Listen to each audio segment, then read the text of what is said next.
Here we go now, baby. We are right back into the action for another day of the week. Welcome to the Friday edition. Before you bet, right here on the Coverage YouTube channel, make sure you smash that subscribe button right down there. If you like the show, make sure you hit the like button right down there as well. And if you want to participate in the show, hit up the live chat. Let us know what your best bets are for tonight, or if you're watching the replay, hit up the comment section. Let us know what you are on. Okay, so we are once again going rapid fire again today. Everything for the NBA, though. No NHL, no college hoops today. 8 total picks in the NBA. I hope you like assist props, and I hope you like totals. Let's bring in our guy, the ass man, Jon Metler. Metler Magic, hoping to rub off on me today. Metler, how you making out? Good. It's music to my ears when you said everything NBA. I love it. All NBA. Okay, no more small talk. Let's get right into the action. Let's start things off in beautiful Detroit, Michigan, where the Cleveland Cavaliers are in town. I bet for this game, I'm going to go under the first half total. The number sitting there at 113.5. So check out this trend. I got a lot of them on today's show. The Cavaliers have gone under the first half total in 10 straight games on the road and in 9 of their last 10 overall, regardless of location. Those last 10 overall have seen them allow the 5th fewest points in the first half at just 53.9 per game. This aligns well with an awful stretch in the first half for the Pistons offense. They're 27th in first half scoring over the last 10 games, just 52.6 points. The Cavs just a little bit better at 55.6. Detroit, surprisingly, pretty good perimeter defense. They're allowing the 3rd fewest threes per game over the last 10 games. Cleveland, one of the better defenses in the NBA. They allow the 2nd fewest points per game on the road. They are great at limiting points in the paint and at the free throw line. So don't expect a lot of easy buckets for the Pissers in the first half. Give me the under there. Okay, over to John. We're staying in this game for a player prop. Donovan Mitchell, what do you like for him? So I'm going Donovan Mitchell over 5.5 assists. So for Mitchell, they just played the Pistons January 31st, and Mitchell had 45 points and 8 assists. He had a massive game. Like the Pistons, whether it was Cade Cunningham, Jaden Ivey, it really didn't matter who was guarding him. He was able to blow past and get in the lane.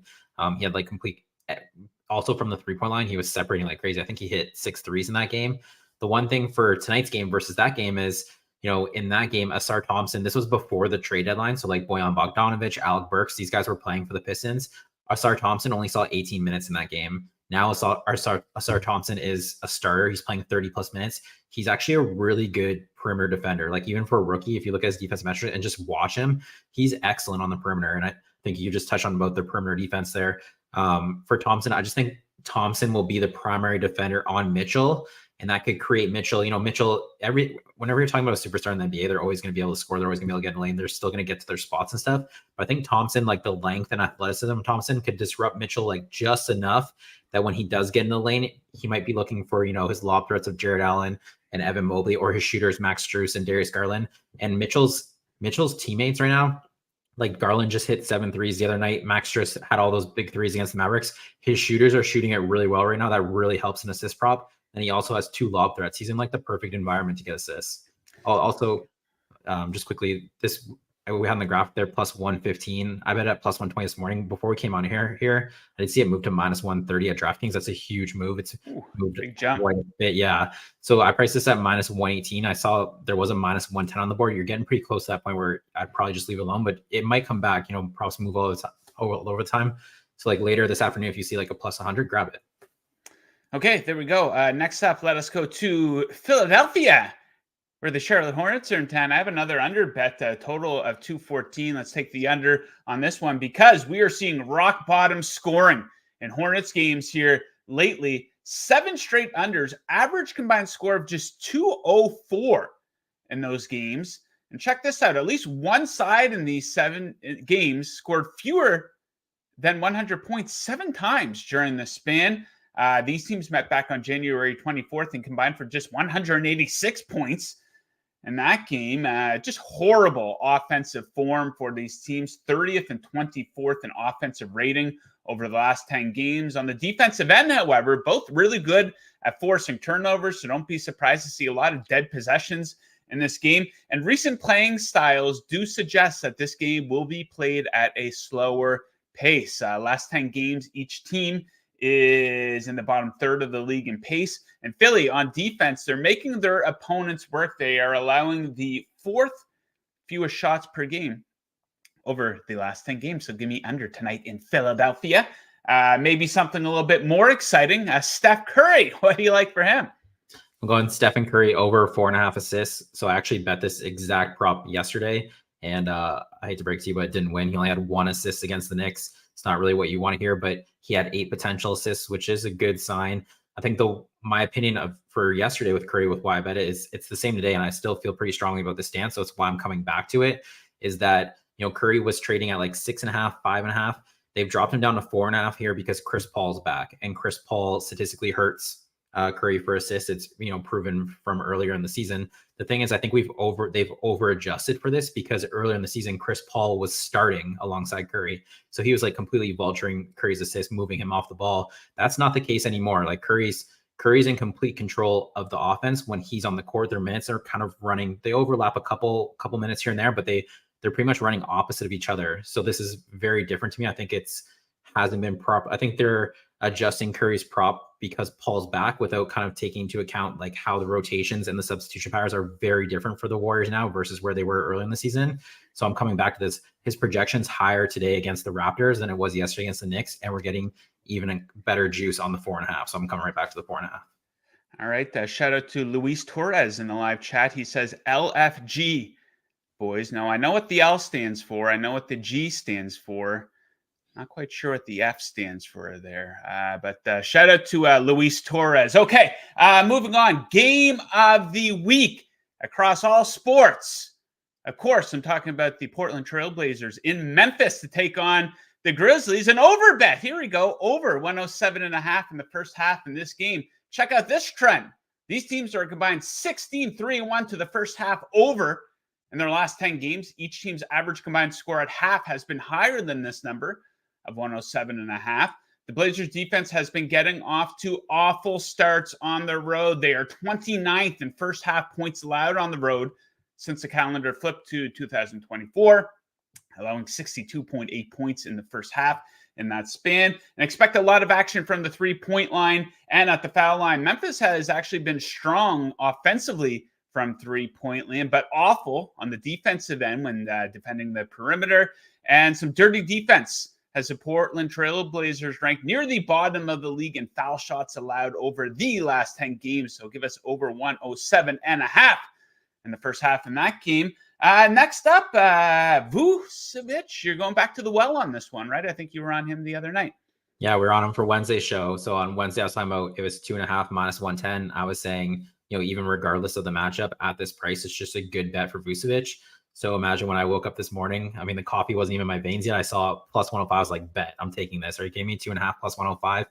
So this on top of, I think this is a really good price just in general for Vucevic. The matchup is there. This is the perfect matchup for a bet like this.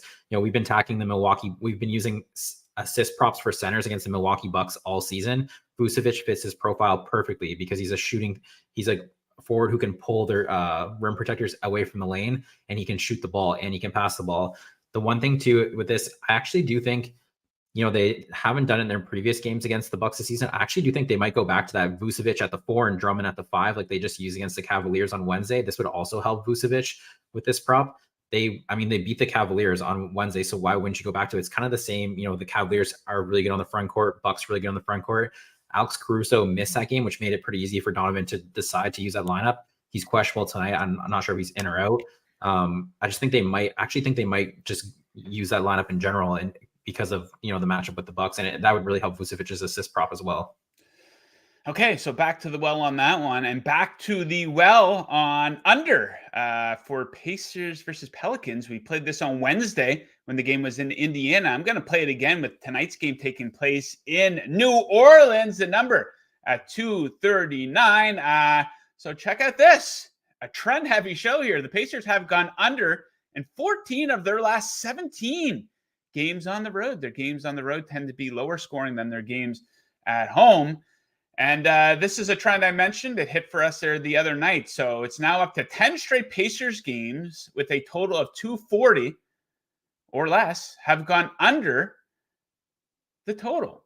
This includes a game on Wednesday when these teams met. And you check out the Pelicans, pretty much almost close to elite defensively when they are on their home court. They are 5th in defensive rating at home since the calendar flipped to 2024. Now, they did allow the Pacers to go off for 223 points the other night, but that was in Indiana. So I think we're going to see an improved performance and effort from them in this game. Keep in mind, they were on the second game of a back-to-back in that game, and it is rare to see 2 bad defensive performances in a row from New Orleans. So under 239 for that one. And we're going to wrap things up out in Los Angeles, where the Washington Wizards are in town, and we're going to fade them, but we're going to fade them by taking the under on their team total of 111.5. So Washington's offense has been pretty damn bad in the second game of a back-to-back. The last 5 games in the second game of a back-to-back, they scored 106, 108, 104, 105, 102. You get the point. Their offense also stinks on the road, 25th in EFG percentage on the road since January 1st. And I often don't go to the motivation angle, but I think it sets up nicely here for the Clippers. I think we can expect a max effort from them after that epic choke versus the Lakers the other night. Probably their biggest rival in the league. They blew a massive lead there in the fourth quarter. Just an embarrassing loss. Also, this is a favorable scheduling spot for the Clippers. They do have the day off tomorrow, and they have had some spurts where they've been pretty strong on the defensive end. So I think a good opportunity for them to bounce back after the wake-up call there the other night against the Lakers. Okay, that's it. In and out with eight picks. Metler, any closing words for the viewers here? Yeah, you're just talking about the motivation angle there. I think as we come down the stretch here with all these Western Conference teams, I think that is kind of something you need to play, because you can look at the standings right now. You lose 1-2 games, you go from the 4 seed to the 9th for the play-in or the 8th for the play-in. So these Western Conference teams, they have to keep their foot on the gas coming down the stretch here. So the Clippers, I mean, they're as close to the 1 seed as they are being in the play-in right now. So there's no room to relax here.